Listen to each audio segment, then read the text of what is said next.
Dans ce tuto, nous allons voir comment intégrer deux pistes de sous-titres, une en français et une en anglais, dans une vidéo pour avoir un sous-titrage multilingue.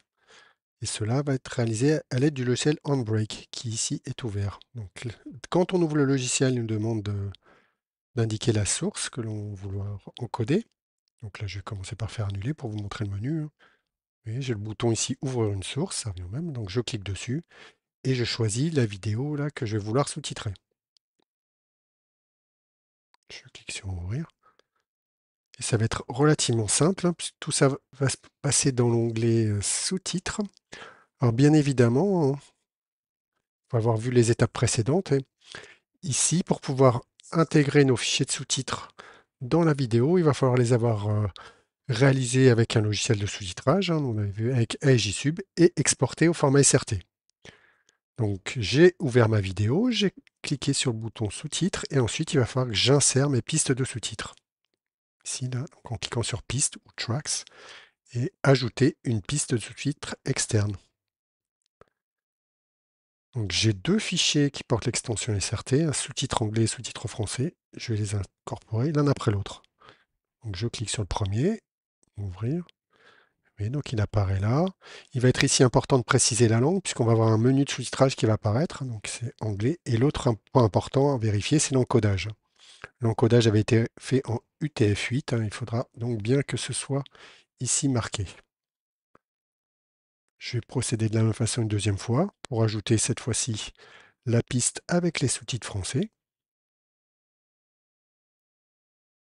Là, donc j'ai mes deux pistes de sous-titrage et ici je précise que c'est du français. Voilà. Donc juste pour information ici, si par hasard vous crochiez incrusté, comme son nom l'indique, les sous-titres seraient incrustés et donc visibles de façon permanente. Donc c'est pas ce que l'on veut. À nous, ce que l'on veut, c'est avoir un menu de sous-titrage qui nous permette de choisir la langue. Donc voilà, là, tout est quasiment fait. Il n'y a plus qu'à démarrer l'encodage. Alors pour ça, je vais d'abord probablement changer, mettre une autre destination, hein, pour pas écraser mon film original. Là, ça va être sauvegardé dans le dossier vidéo et je fais démarrer. Cette étape va être extrêmement rapide puisqu'il s'agit juste d'intégrer des pistes de sous-titrage. Une fois l'opération terminée, j'ai plus qu'à aller vérifier en allant ouvrir ma vidéo. Donc, mon fichier sous-titré, il est là. Je double-clique dessus. Sur mon ordinateur, il va s'ouvrir automatiquement avec QuickTime Player. Et ici, j'ai un petit bouton qui est apparu avec ma vidéo qui indique que j'ai des sous-titres. Et donc, ils pourront être désactivés en français ou en anglais.